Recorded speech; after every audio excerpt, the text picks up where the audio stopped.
Segunda Guerra Mundial desconocida, la cara oculta de la liberación.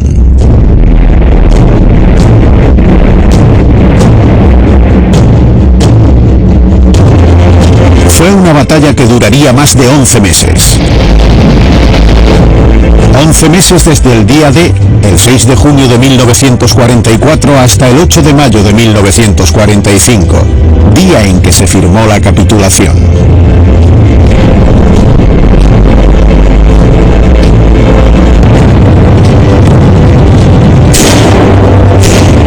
11 meses de combate, durante los cuales los ejércitos aliados, junto con miles de miembros de la resistencia francesa, lucharon para liberar el país. Madeleine Riffaut tiene 90 años. Tenía solo 19 cuando tomó las armas. Estábamos hartos. Teníamos que vencer al mal. Había que poner fin al racismo, al antisemitismo, a la falta de libertad. En todas las ciudades liberadas se repetía la misma imagen, las masas pletóricas de esperanza de Cherbourg a París, de Aix-en-Provence a Orléans.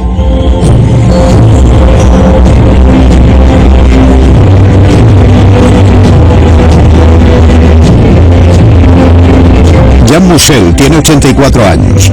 Tenía solo 14 cuando vio llegar a los liberadores. Estábamos eufóricos, llenos de esperanza y alegría. Teníamos un mundo por rehacer, un mundo por reconstruir. Recuerdo que había eslóganes como "Arremangaos y las cosas irán aún mejor".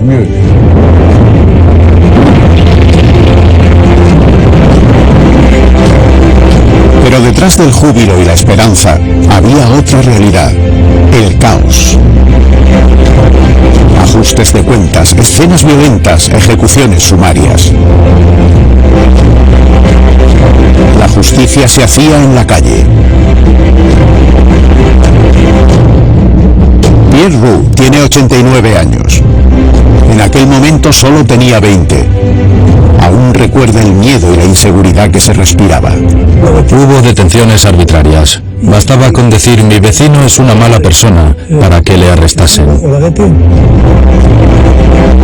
Este periodo de la liberación dejó una huella imborrable en la historia de Francia. Todavía hoy, 70 años después del suceso, quedan muchas incógnitas sin resolver. Hay héroes valientes que no aparecen en los libros de historia.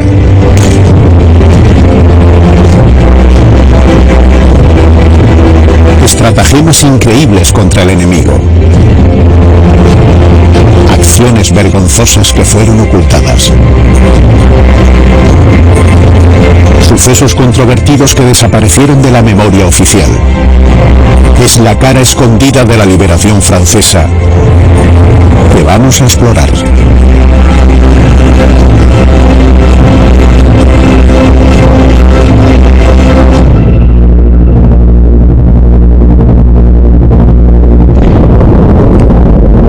La gente suele olvidar que la liberación de Francia no ocurrió el fatídico 6 de junio de 1944, con el desembarco de los aliados.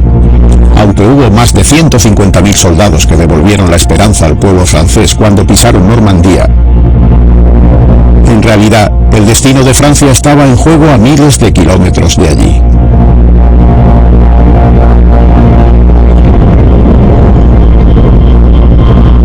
Esto es Argel, a orillas del Mediterráneo. Unos días antes, el general de Gaulle, líder de las fuerzas francesas libres, había formado un gobierno provisional. Intentó por todos los medios gobernar el país después de la liberación. Sin embargo, aunque mantuvo la compostura, estaba preocupado, pues sabía que los aliados intentarían frenarle. Ni los estadounidenses, ni los británicos, ni los soviéticos reconocían aquel gobierno.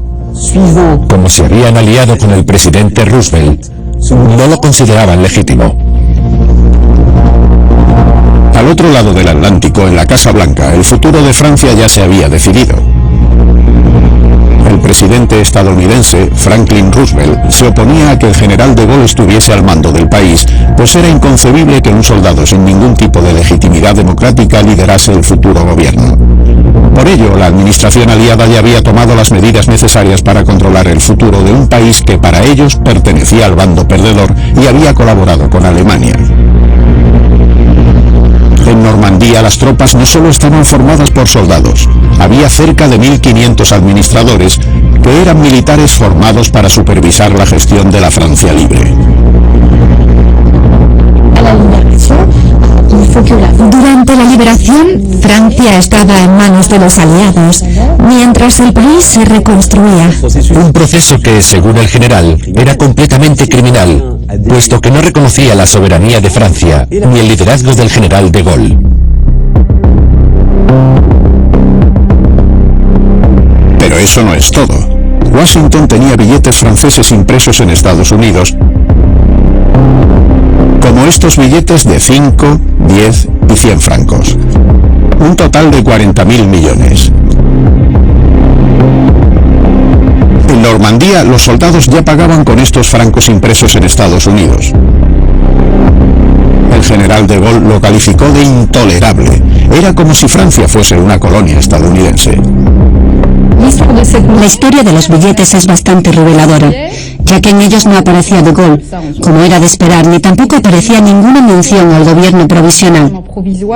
Ni siquiera aparecían las palabras República Francesa. Para el general de Gaulle, la única forma de frenar el proyecto estadounidense para que su gobierno liderase la Francia libre era la sublevación del país y la participación activa en su propia liberación. Francia tenía que ser liberada por los franceses, una Francia que ya no estaba en el bando de los perdedores, sino en el de los vencedores. Este fue el mensaje que el general transmitió en su discurso del 6 de junio.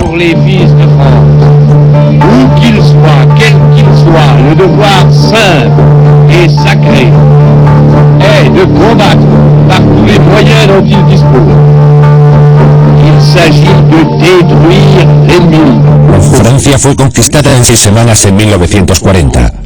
El país tenía que redimirse de esta derrota y demostrar que los franceses no estaban esperando a que los liberaran, como Cenicienta, sino que iban a participar activamente en su liberación. El discurso del general de Gaulle fue difundido por la resistencia. Durante los días posteriores, la insurrección comenzó en numerosas ciudades de Francia. Franceses de todas partes se sublevaron contra el enemigo nazi.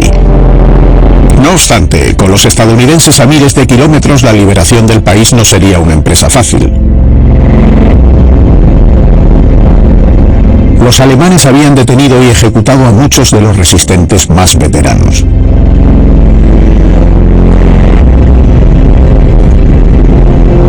Por esta razón, la resistencia estaba formada por una generación completamente nueva, franceses jóvenes, algunos de apenas 20 años, capaces de jugarse la vida en increíbles actos de valentía con tal de liberar a su país.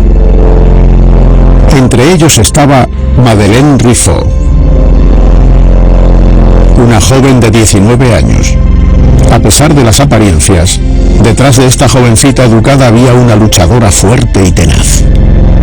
¿Qué oíamos en la radio? La voz temblorosa del viejo mariscal Pétain, diciendo: portaos bien con los invasores. Pero yo me negaba. Yo no firmé el armisticio. No fui yo quien firmó, fuiste tú, imbécil. La historia de Madeleine Riffaut es la de una antiheroína, pues era una mujer completamente ordinaria, pero su enorme coraje le valió un lugar respetable en la historia.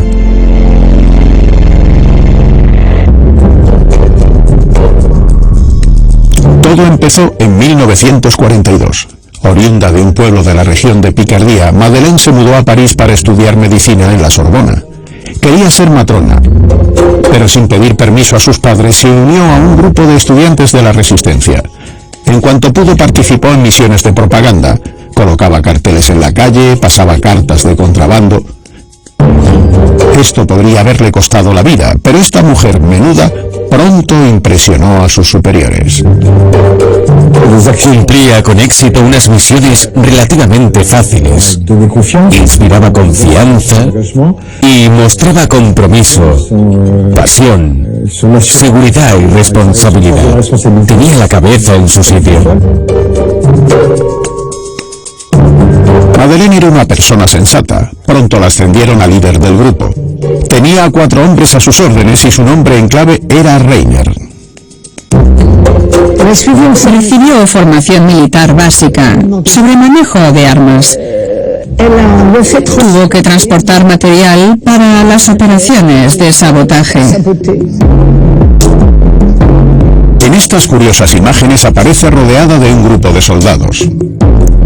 Cuando las calles se transformaron en un campo de batalla, le fue encomendada una nueva misión.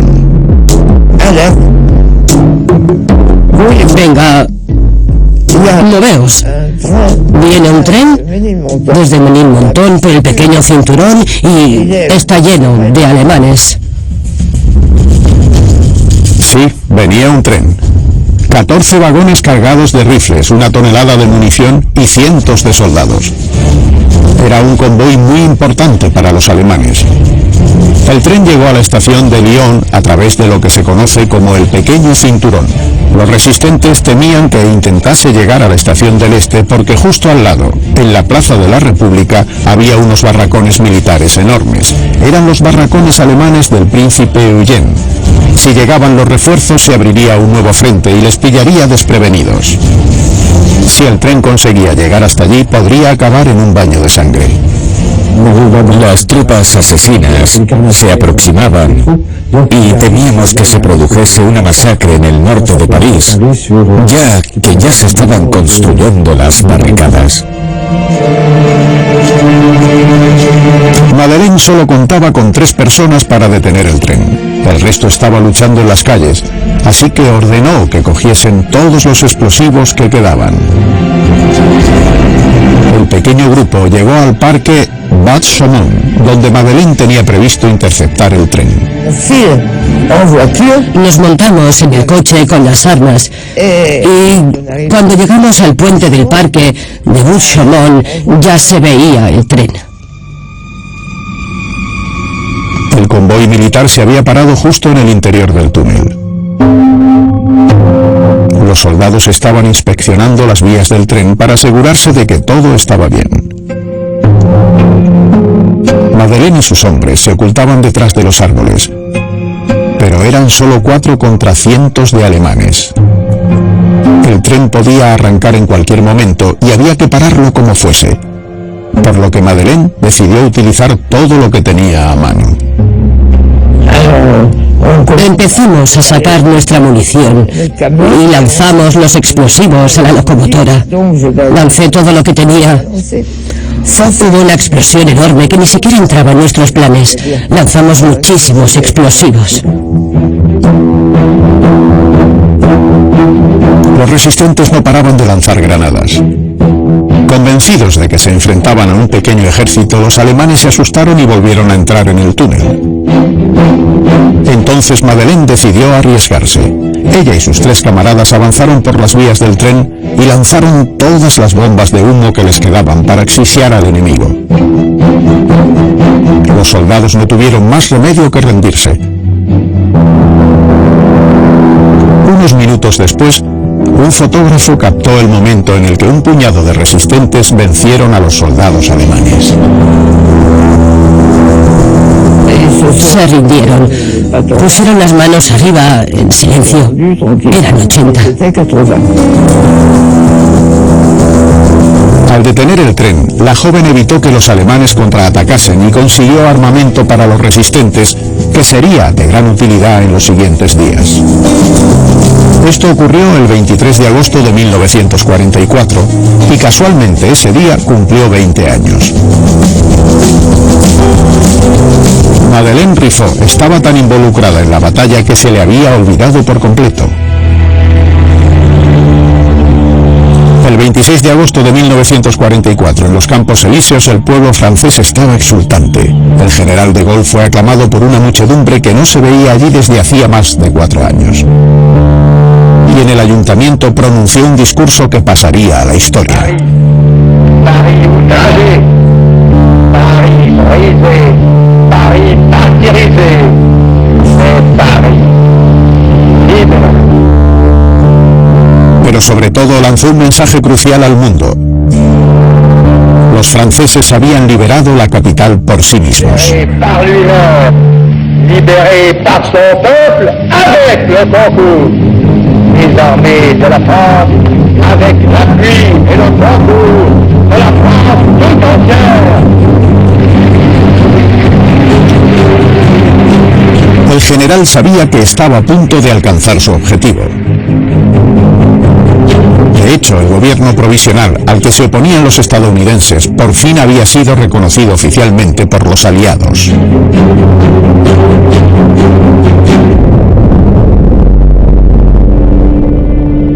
Sin embargo, a pesar de que se había liberado la capital, aún faltaba mucho para liberar el resto de Francia de los invasores alemanes. Quedaban todavía meses para que los aliados y los resistentes recuperasen todo el país, avanzando poco a poco, tras ganar violentas batallas.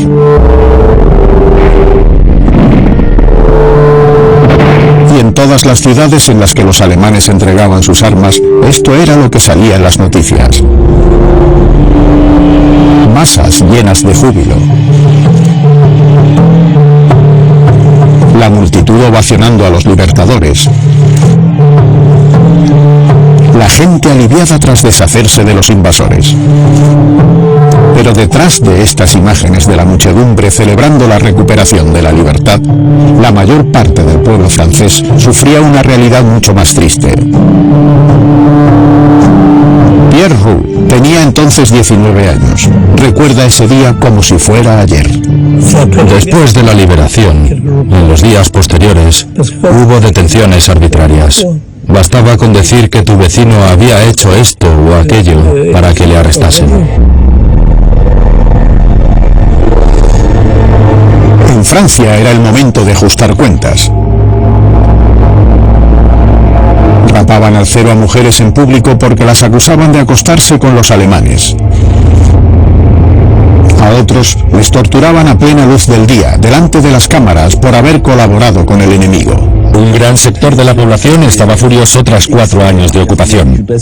Por ejemplo, los resistentes habían sufrido torturas brutales, no solo a manos de los alemanes, sino también de la policía del gobierno de Vichy. La mayor parte del pueblo francés tenía sed de venganza.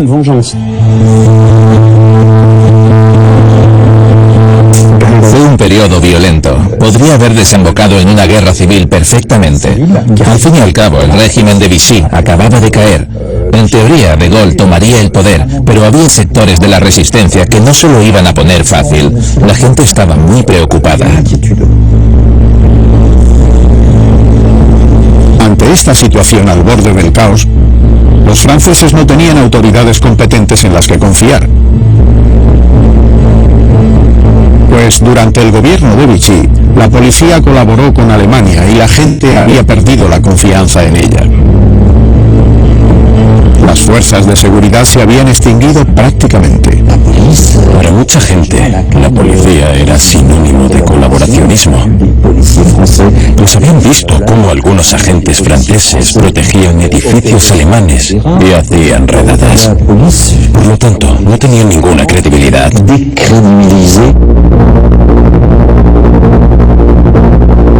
Ante la falta de confianza en la policía, los resistentes mantenían el orden público por su cuenta.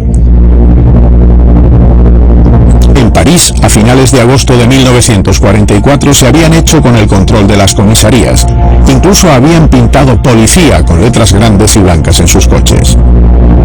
A partir de ese momento, las FFI, las fuerzas francesas del interior, ya no eran resistentes, sino que se habían convertido en las fuerzas de seguridad que ejercían el poder.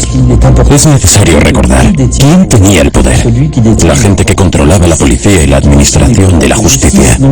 Por lo tanto, la creación de la policía de las FFI, independientemente del nombre, suponía que los que tenían los brazaletes y las armas, los que arrestaban a la gente en París, eran los que tenían el poder.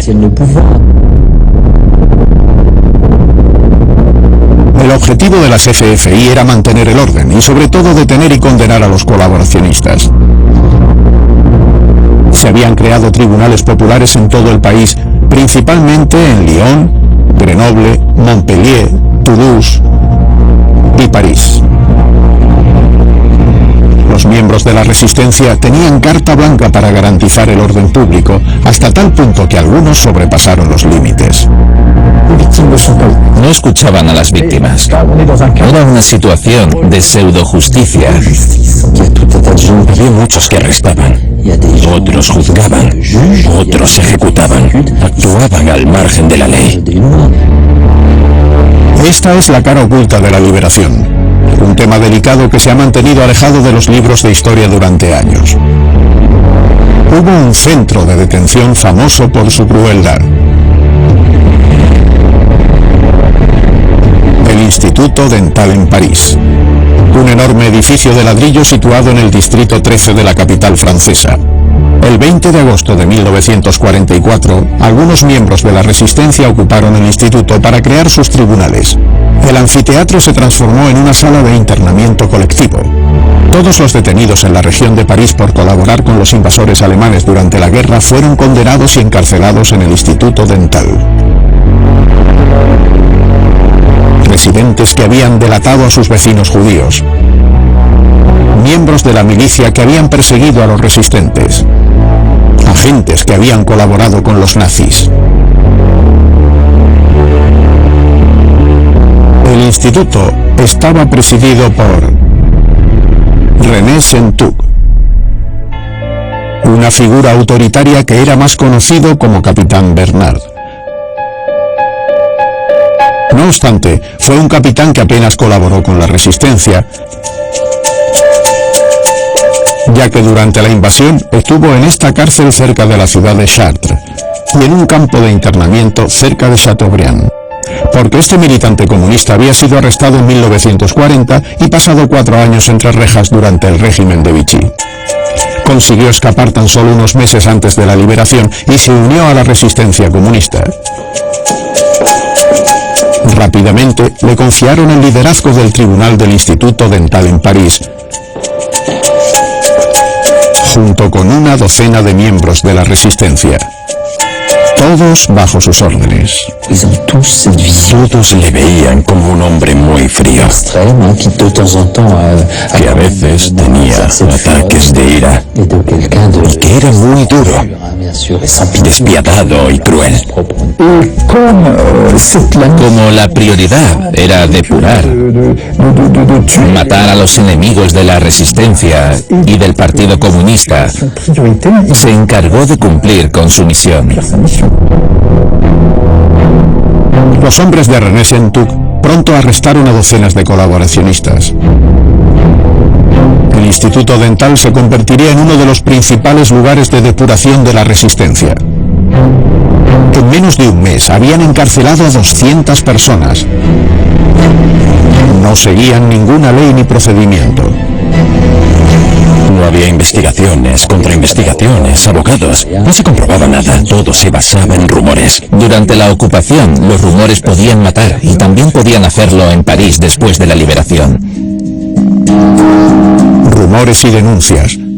Gracias a ellos, los hombres de René Sentuc pudieron arrestar a más personas, pero esto también provocó que se detuviera a inocentes y que se cometieran crímenes irreparables. Por ejemplo, investigamos en los archivos de la comisaría de París, situada en la periferia. Era un almacén enorme con estanterías en las que había cientos de miles de documentos. Todos los delitos, graves y leves, que se habían cometido en París en los últimos 150 años estaban registrados allí. Encontramos un archivo azul. El número se W924, fechado el 20 de marzo de 1946. Dicho archivo contenía información reveladora sobre el Instituto Dental. En él, un informe policial llevado a cabo durante la guerra analizaba las circunstancias de la muerte de una mujer, una tal señora Goa. Según el informe, Madeleine Goa, que no tenía ningún antecedente, fue hallada muerta el 29 de agosto de 1944. El informe policial señalaba que el cuerpo estaba lleno de balazos. Concluía con estas palabras: al parecer, fue arrestada y ejecutada por error por las FFI en el Instituto Dental. Pero, ¿cómo se puede ejecutar a una persona inocente? Creo que es el mejor ejemplo, aunque hubo otros cientos, pero uno de los mejores documentados y uno de los ejemplos más trágicos de dicha situación, que también formó parte de la liberación. Dicha historia dramática empezó el 25 de agosto de 1944. Ese día, las tropas de la segunda división blindada del general Leclerc entraron en París para liberar a la capital. Pero la gente seguía luchando en las calles, lejos de las masas que aclamaban a los aliados y a los soldados franceses en las principales avenidas de París. La tensión se mascaba en el ambiente, sobre todo en la orilla izquierda, al lado de la Avenida de Italia. Unos días atrás, los partidarios más conservadores de la Alemania nazi habían estado disparando desde los tejados. Mientras los tanques de la segunda división blindada avanzaban por la avenida, cientos de parisinos aún temían a los francotiradores. Entre ellos, una pareja, Max y Madeleine Goa, que observaba a las tropas desde su balcón con un telescopio. Sin embargo, el problema era que el telescopio parecía el cañón de un rifle desde lejos. De repente, alguien movido por el miedo dijo que ellos eran francotiradores. Un montón de gente subió corriendo las escaleras. Tiraron la puerta. Casi lincharon a los Goa y saquearon el apartamento, donde obviamente no hallaron ningún rastro de un rifle ni nada similar. Fue un malentendido. Pero nadie escuchó a Madeleine ni a su marido. Los arrastraron hasta la calle mientras la segunda división blindada seguía circulando en medio de la gente. En ese momento fue cuando se produjo la tragedia. A Max Goa, que lo estaba apaleando la multitud, lo arrojaron ante un tanque Sherman de la segunda división blindada. Max Goa murió en el acto.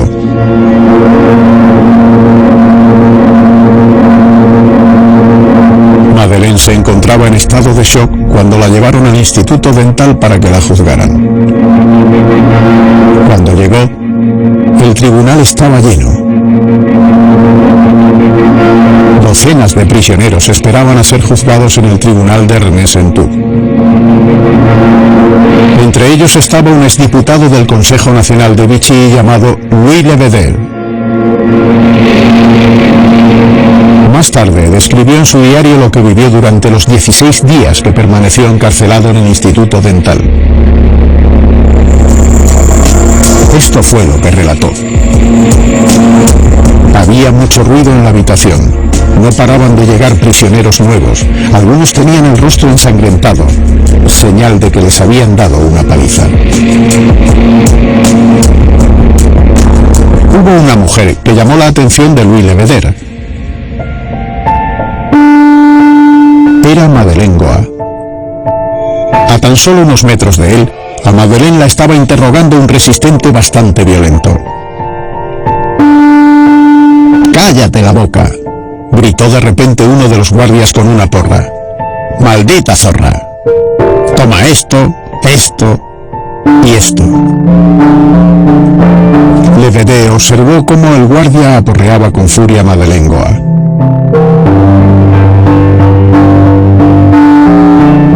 La mujer se puso el brazo doblado sobre la cabeza para protegerse de los golpes. Me entraron náuseas. Madeleine soportó este brutal trato durante 4 días, en los que no paró de defender su inocencia, pero para los guardias era culpable. El veredicto llegó el 29 de agosto de 1944.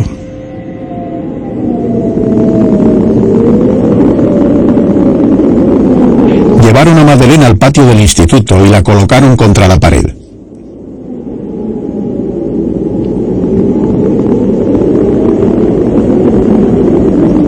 Una vez más, Louis Lebedev presenció la escena.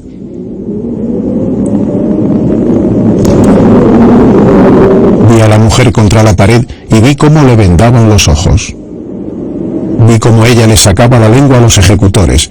Los vi delante de ella con rifles colgados en los hombros.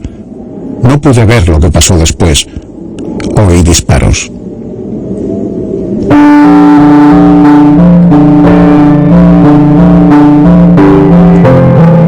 Madeleine Goa fue hallada muerta con heridas de bala por todo el cuerpo.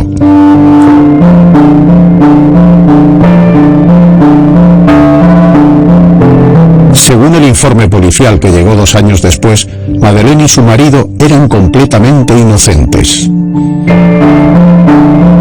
La investigación demostró que eran auténticos patriotas que ayudaron a los resistentes y a los judíos perseguidos por la policía durante la ocupación.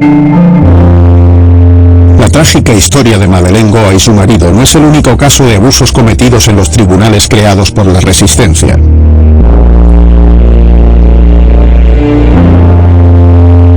Durante la liberación, cientos de franceses de todo el país sufrieron por culpa de la depuración.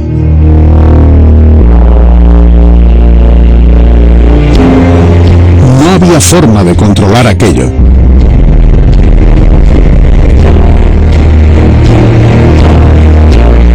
Para el general de Gaulle, que había liderado el gobierno provisional en Francia durante varias semanas, la situación era insostenible. Hubo una auténtica lucha por el poder. ¿Quién ocuparía los ministerios? ¿Quiénes nombrarían a los administradores? Y dicha lucha incluyó este periodo, que a pesar de no ser glorioso, restableció la legitimidad de la República.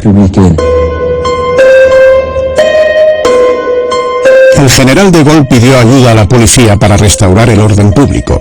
La mayoría de los policías habían colaborado con la Alemania nazi, pero ya los habían castigado por ello.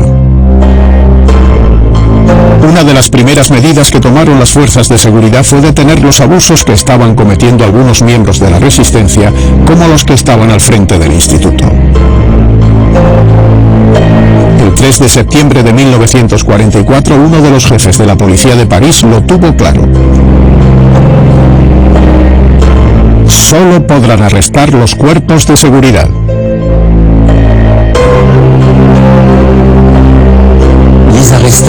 A partir de entonces, solo la policía oficial podía arrestar. Si bien es cierto que estaba atravesando momentos complicados, pero ya no habría más gente encarcelada, secuestrada, torturada o ejecutada. Por ello había que disolver todos los tribunales. Pero para eso aún quedaba mucho por hacer. Los grupos más conservadores no tenían ninguna intención de actuar conforme a la ley. Uno de esos casos era René Sentoub. Pero, ¿por qué? Según los historiadores, era miembro del Partido Comunista y algunos de sus líderes no veían con buenos ojos la justicia restablecida por el general de Gaulle, puesto que consideraban que no pertenecía al pueblo. El Partido Comunista no se fiaba de Gaulle, puesto que representaba a la clase alta. Sostenían que los verdaderos culpables no serían castigados, mientras que con los tribunales ningún culpable saldría impune. Por esta razón, René Sentoub entregó a algunos prisioneros a la policía, pero se negó a entregarles a todos. A partir de entonces se convirtió en un delincuente. Todos los que habían tenido algo que ver con los alemanes durante la guerra eran enemigos a los que había que matar. Por tanto, cualquier sospechoso era culpable. En 3 semanas, 40 personas fueron ejecutadas en el Instituto Dental. René Sentoub y sus hombres abandonaron el instituto el 15 de septiembre de 1944. Se abrió una investigación policial cuando cerró el instituto, volvimos a consultar los archivos de la policía para analizar las conclusiones del informe de René Sentoux. Su archivo contenía todo tipo de documentos y algunos describían su implicación como sindicalista. Un hombre comprometido con las doctrinas del Partido Comunista. Otros documentos hacían referencia a su arresto en la cárcel de Clairvaux durante la guerra. Sin embargo, no se mencionaba que había estado al mando del Instituto Dental durante la liberación.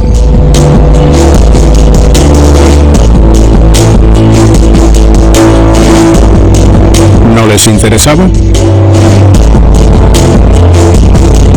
¿Le habían protegido?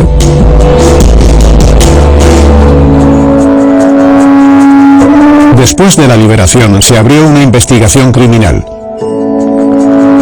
Pero los cargos contra René Sentoux fueron retirados por esta razón.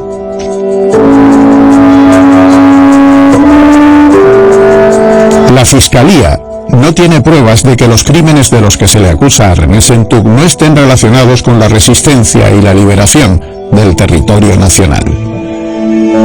Por ello se retiran los cargos.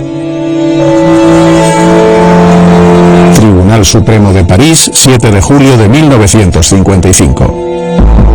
René Sentoux nunca fue procesado.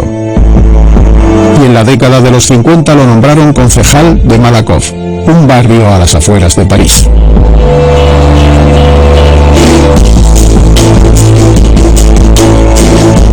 Actualmente el Instituto Dental es un centro de salud que pertenece al Ayuntamiento de París. Un lugar muy importante desde el punto de vista histórico.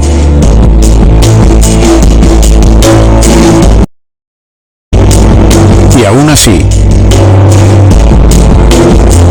en ninguna parte del edificio se explica que se ejecutaron a 40 personas durante la liberación entre el 20 de agosto y el 15 de noviembre de 1944 a manos de miembros de la resistencia.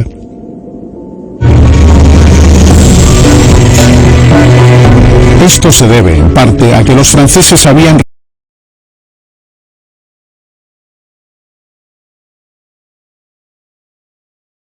recuperado su libertad y tenían la mirada puesta en el futuro. La liberación marcó el final de 4 años de ocupación y todos estaban esperanzados. Por fin volvían a tener una vida normal. Pero lo que los franceses no sabían era que en los próximos meses su día a día sería aún más difícil que durante la ocupación. Su vida correría peligro. Iban a pasar hambre, mucha hambre. La esperanza del pueblo francés, sobre todo de los que vivían en las ciudades, era comer. Y esperaban que la salida de los alemanes trajese abundancia y que de repente pasasen de una etapa de penuria a una de abundancia. Sin embargo, el final del túnel aún estaba lejos. Se repitieron algunas situaciones que los franceses ya habían sufrido durante la ocupación. Las colas interminables en los comercios que pensaban que habían desaparecido se volvieron aún peores. Ginette Berger se acuerda muy bien. Durante la liberación tenía 18 años y vivía en Montreuil, cerca de París. Era la mayor de 4 hermanos, la responsable de conseguir comida para todos. Esperar en la cola suponía el 75% de nuestras vidas. No podíamos pensar en otra cosa. Iba muy lenta. Dabas 2 pasos y te tocaba esperar de nuevo. A veces hacías la cola con la esperanza de conseguir algo y cuando llegabas al final ya no quedaba nada. El país entero se moría de hambre. Paulette Carrou, de Cherbourg, tiene ahora 95 años. Durante la liberación tenía 25. Madre de una niña de 2 años, se despertaba todos los días a las 5 de la mañana para ser la primera en la cola y asegurarse de conseguir alguna cosa para su familia. Pero no se repartía comida todos los días. Dependía de las provisiones de las tiendas. Cuando sabíamos que había algo bueno, íbamos a hacer la cola temprano. No bastaba con despertarse temprano, ya que a veces se agotaba la comida. y se volvieron a colgar los carteles que estaban en los escaparates durante la ocupación. No hay carne. Incluso no hay patatas. O no hay huevos, ni conejos, ni carne de ave. En algunos incluso ponía no se molesten en esperar. La gente creía que la guerra había acabado, pero desde el punto de vista de las restricciones, no era así. A veces no teníamos ni para una patata. No teníamos nada que llevarnos a la boca. No era fácil. No era nada fácil. El hambre hizo que los franceses empezasen a mostrar su enfado. Había manifestaciones por todo el país. Las madres llevaban pancartas en las que pedían productos de primera necesidad. Leche para sus hijos.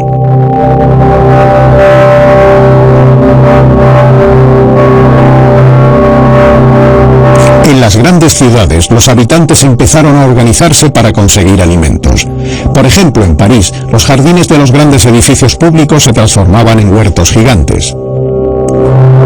Como este en Los Inválidos, enfrente del Gran Palacio de París. Incluso en la residencia oficial del líder del gobierno en Matignon. Había que evitar más muertes. La gente plantaba como podía verduras que saciaban el hambre. Nabos, alcachofas de Jerusalén, patatas. Y para conseguir los productos del día a día, los franceses se volvieron muy ingeniosos. Por ejemplo, para imitar el café, seguían la misma receta que durante la ocupación. Tostaban la cebada. La molían en un molinillo, añadían agua hirviendo y listo. Pero a la parisina Ginette le hubiese gustado olvidar el sabor de este café falso que tanto detestaba durante la guerra. Estaba malísimo. Se tostaba la cebada para hacer un zumo marrón. Lo único bueno que tenía era que nos ayudaba a entrar en calor ya que lo tomábamos caliente. El ingenio no bastaba. Para poder alimentarse bien, cada vez era más gente la que recurría a sistemas alternativos, sobre todo al mercado negro, como hacían durante la ocupación. Desde la venta clandestina de productos a otras opciones más organizadas. Estos mercados paralelos se dispararon durante la liberación y aparecieron las bandas. Prácticamente todos los comerciantes acabaron recurriendo a los mercados ilegales para abastecerse. No solo traficaban con la comida los comerciantes, sino que también lo hacían bandas muy organizadas.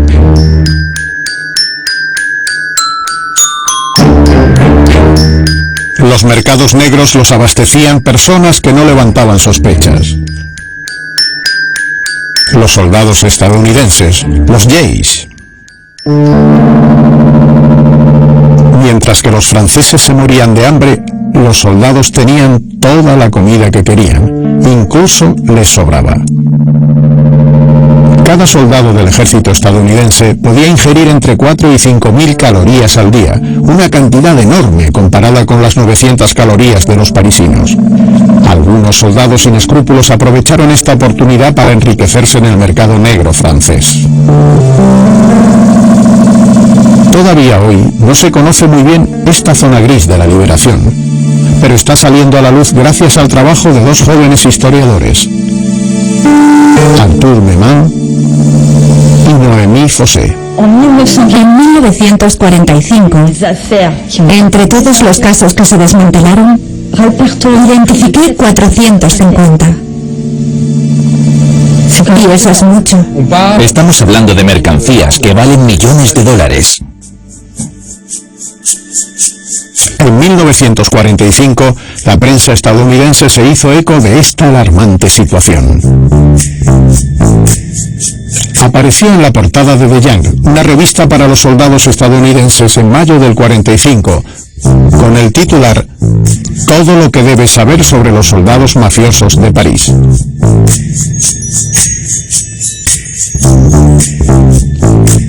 El artículo los comparaba con las bandas más peligrosas de Estados Unidos y a sus líderes con el jefe del crimen organizado más temido de todos los tiempos, Al Capone. Estas bandas estaban organizadas con la misma eficiencia dulce y despiadada que caracterizaba a la banda de Capone del Chicago de los años 20. Normalmente el líder de las bandas era un exsoldado o un desertor que había reclutado a otros desertores para que se uniesen a sus filas.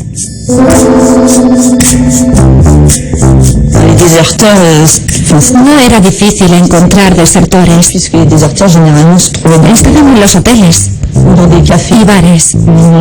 Les pedían que se uniesen a la banda, pero antes tenían que pasar una prueba. La primera que tenían que pasar para convertirse en miembros era robar un camión cargado de mercancía. Así es como conseguían formar parte de la banda.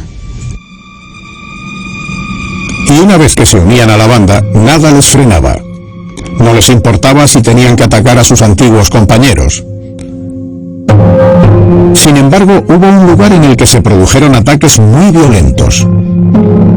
Fue en esta calle, a la que los estadounidenses llamaban Red Ball Express, un eje estratégico de 450 kilómetros que conectaba Saint-Lô, en Normandía, con Soissons, en Picardía. Cada día había una larga fila de camiones que transportaban suministros para las tropas. Se transportaban más de 12.000 toneladas diarias. Un blanco perfecto para los mafiosos. Entre las regiones de Calvados, Eure-et-Loire y París, justo en el medio, estaba el Valle de los Piratas, donde robaban las mercancías. Así es como atacaban los convoyes. Un escenario que parece sacado del salvaje oeste. Como eran soldados, utilizaban sus propias armas. Se ponían en medio de la carretera y paraban a los camiones. Trabajaban en grupos de 3 o 4. Atacaban varias veces por semana y lo hacían en lugares diferentes para que no los arrestaran. Estos ataques armados se cometían en oleadas sucesivas. Eran delincuentes errantes. Se robaron cientos de toneladas de mercancías del ejército estadounidense y todo se vendió en el mercado negro. No hablaban francés y no tenían contactos allí. Ahí es donde entraban en juego los traficantes locales. Para un soldado era mucho más fácil vender los suministros a un intermediario, que después se encargaría de revenderlos a la población civil. Uno de estos traficantes franceses apareció en un artículo de la revista Life, una de las revistas estadounidenses más leídas de la época. Este es el traficante Jean Oudard, conocido como Monsieur Jean. Según el artículo, formaba parte de una de las bandas de los soldados que trabajaban en París, la banda Voltaire. Un hombre con un amplio historial delictivo. Al parecer había estado en la cárcel tras ser acusado de un asesinato. Si estas bandas de soldados trabajaban con este tipo de personas, eso quería decir que pertenecían al mundo del crimen organizado. No era la primera vez que este tipo de personas hacían algo así. Era necesario tener cierta organización y conocimientos previos para que funcionase. El trabajo de estos mediadores consistía en vender los productos a los mayoristas en el mercado negro. Tenían que venderlo cuanto antes, porque estos camiones llenos de cajas, escondidos en almacenes, llamarían la atención de las autoridades. Así que bajaban los precios. Eran 2 o 3 veces más baratos que los productos del mercado negro francés. Por ejemplo, un kilo de azúcar costaba 200 francos en el mercado negro francés, mientras que el azúcar robado al ejército estadounidense no costaba más de 70 francos. Era una táctica comercial muy buena. Como robaban los productos, les salían gratis. Solo obtenían beneficios cuando vendían lo que habían robado. Los exsoldados y los intermediarios ganaron una gran cantidad de dinero gracias a este mercado clandestino. La prensa estadounidense reveló cifras estratosféricas. En 3 meses, una de las principales bandas había ganado casi 1 millón de francos. Estas historias ensuciaron la imagen de todo el ejército estadounidense. Si algunos soldados estadounidenses empezaban a comportarse como mafiosos, esto perjudicaría la imagen del ejército, que aún tenía que ganar una guerra y necesitaba el apoyo de su gente. El general Eisenhower, comandante supremo de las tropas de los aliados, se ocupó del problema. El 24 de enero de 1945 lanzó una advertencia a las tropas. En ella había una lista de los principales problemas relacionados con el comportamiento de los soldados en Francia. Alcoholismo excesivo, delitos sexuales, pero también participación masiva en el mercado negro. El mensaje era claro. Era necesario aplicar controles disciplinarios más estrictos y tomar medidas severas. La respuesta fue rápida. La policía militar estadounidense aplicó mano dura. En Francia se produjeron oleadas de arrestos. Se hizo una buena limpia. 177 soldados fueron condenados a 50 años de prisión. Se tomaron medidas severas, pero el impacto fue limitado. Los mercados clandestinos continuaron mucho después de que Francia fuese liberada. Y la población tuvo que esperar 4 años hasta que se acabó el sistema de racionamiento.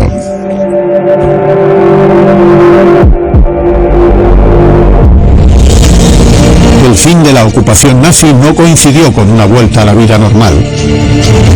Y es ahí donde se sitúa la historia de la liberación. Fue un periodo crucial en el que estaba en juego el futuro del país.